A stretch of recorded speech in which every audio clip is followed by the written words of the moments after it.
Yo, what is up, guys? Delboy here, aka Blue Collar Sports TV. Hopefully, you guys are doing well. If you're new here, smash that like, hit subscribe, all of that good stuff. So, after Joe Smith Jr. beat Maxim Vlasov, and I say beat in quotation marks because, yeah, he officially won that fight, but from what I saw, Maxim Vlasov clearly beat Joe Smith Jr., but after quote-unquote winning that fight against Maxim Vlasov, Joe Smith Jr. became the WBO light heavyweight champion.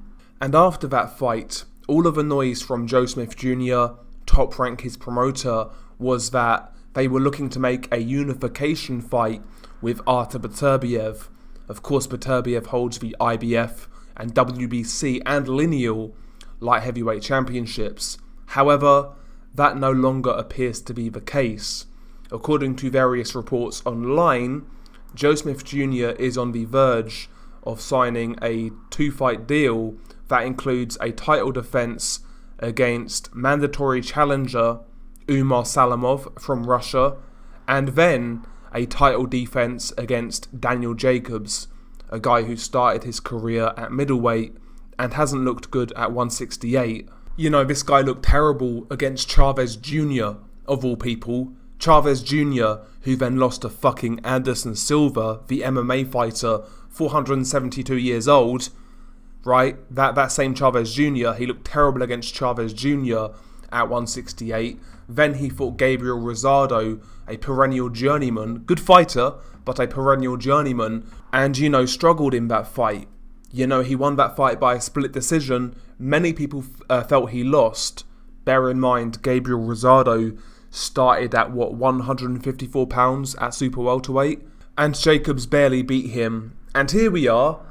You know, potentially this guy could be fighting for a light heavyweight title. I really like Danny Jacobs, right? I felt he had a good run at middleweight. He fought Golovkin, he fought Canelo, he fought an unbeaten Selecki, he fought an unbeaten Peter Quillin, unbeaten Sergey Derevyanchenko. I like Danny Jacobs, I always have. He was a very good middleweight, I like his story, I like him as a person, but the reality is, north of 160, Danny Jacobs has looked terrible. Both of his fights at 168, he's not looked great at all. And here we are, hearing the news that this guy could get a title shot. Not at 168 where he's looked terrible, but at 175.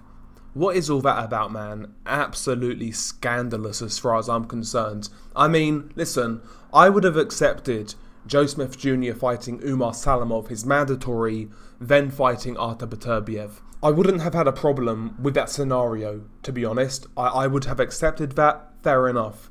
But for Joe Smith Jr. to fight his mandatory and then to fight Daniel Jacobs, a guy who's had no history at 175, who's looked terrible at 168, to me is an absolute fucking disgrace, especially when there was talking about a unification with Artur Beterbiev, the number one guy at 175. You know, the guy who is the IBF champion, the guy who is the WBC champion, the guy who is the lineal champion, the number one guy in the division. You know, Joe Smith Jr. after the Maxim Vlasov fight was talking about legacy. He wants the hardest fights. He wants the belts. You know, he wants Artur Beterbiev, but that no longer appears to be the case. I'm extremely disappointed by these reports. Again, it hasn't happened yet. For all we know, maybe Joe Smith Jr. does fight Artur Beterbiev. I hope that's the case. But, you know, just looking at these initial reports, to me, is extremely disappointing. Extremely disappointing. I expected a lot more out of Joe Smith Jr. And I felt the same way about Michael Hunter, another guy I really liked, you know. I liked his moxie, what he brought to the table, how he was speaking, fight anyone, anywhere, anytime. And then he pissed that away when he ducked Filip Hrgovic. And I feel the same way here with Joe Smith Jr. I felt Joe got lucky in the Maxim Vlasov fight. I felt Maxim Vlasov clearly won that fight. But I wouldn't hold that against Joe. It is what it is, you know. But, you know, to get that sort of victory and then dodge this big unification fight with Artur Beterbiev is a fucking disgrace. Absolute fucking disgrace. And I've heard clowns on Twitter say, oh, Joe Smith Jr. is a hard-working man coming from the building site. You know, he wants to secure his family, blah-de-blah-de-blah. I'm not in Joe Smith Jr.'s pocket. I could give a fuck less. All I care about is the best fights possible. Joe Smith Jr. versus Artur Beterbiev is a certified banger. Somebody's getting knocked out, and it's an interesting fight. I would pick Beterbiev to win, but Beterbiev's been down. He does get hit. He is getting older. It's a fun fight. It's a fight in which Joe Smith Jr. potentially could win. And if he won, he would have 3 title belts at 175 and would become the man at 175. Surely that's what we want to see. Who in their right mind would rather see Joe Smith Jr. fight Daniel Jacobs in comparison to Artur Beterbiev? Who in their right mind would rather see that fight? I mean, come on, man. I mean, and we have fans on fucking Twitter, on social media, you know, accepting this and promoting it, saying, oh, Joe Smith Jr. needs to secure his family's future, you know, he's come from a building site, blah-de-blah-de-blah. Honestly, I could give a fuck less. The best makeable fight for Joe Smith Jr. right now is a unification with Artur Beterbiev. And it's not like in that fight he wouldn't get well paid. He would. He would get well paid in that fight. Of course he would. And he would get hometown advantage in that fight. That fight's not taking place in Russia. It's taking place in America. Just like your fight with fucking Maxim Vlasov, where you were the beneficiary of hometown advantage. Is that not enough to take this Beterbiev fight? Come on, man. Come on, man. Joe Smith Jr., anyone, anywhere, anytime, it's a load of bollocks from what I see. You know, yeah, the guy come from a building site. He's worked hard to get his way up, but on a building site you can claim for work site injury. Against Beterbiev, he might get fucking mangled, and he's got nobody to turn to. Who knows, maybe he's shook. Maybe he wants to make some money after that gift decision against Maxim Vlasov. Maybe that's what it is. Maybe he wants to stack his money before even fighting someone like Beterbiev, where there's a great chance he gets knocked the fuck out. But regardless, man, if this news is true and it comes to fruition, it's a duck. It's as simple as that.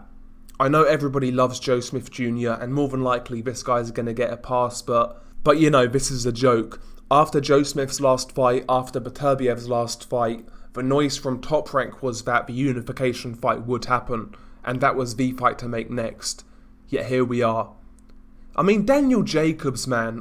Daniel Jacobs, I believe, is with Eddie Hearn still, right? Eddie Hearn was talking about this fight a while ago, that he made an offer to Top Rank for Daniel Jacobs versus Joe Smith Jr. Why not offer fucking Dmitry Bivol against Joe Smith Jr.? Why Daniel Jacobs? Dmitry Bivol can't get a fight for fucking toffee. If you said to me, oh, do you know what, you get Joe Smith Jr., Dmitry Bivol instead, again, I'd be fine. But why Daniel Jacobs? Daniel Jacobs, again, a middleweight champion, very good middleweight, a guy who moved up and then proceeded to look terrible at 168. And now at light heavyweight, he's not even fought in that weight class yet. This guy could be getting a title shot. Why is Eddie Hearn offering Daniel Jacobs to Joe Smith Jr.? Why not Dmitry Bivol? Make that make sense. He can't get Dmitry Bivol these great fights. He's talking about Dmitry Bivol versus fucking John Ryder, another guy who started at middleweight. What's all this about, man? It's a fucking farce, man, honestly. It's an absolute farce. I'm raging about this, honestly. It's a fucking joke. But anyway, share your thoughts below. It's been your guy Del Boy. Peace.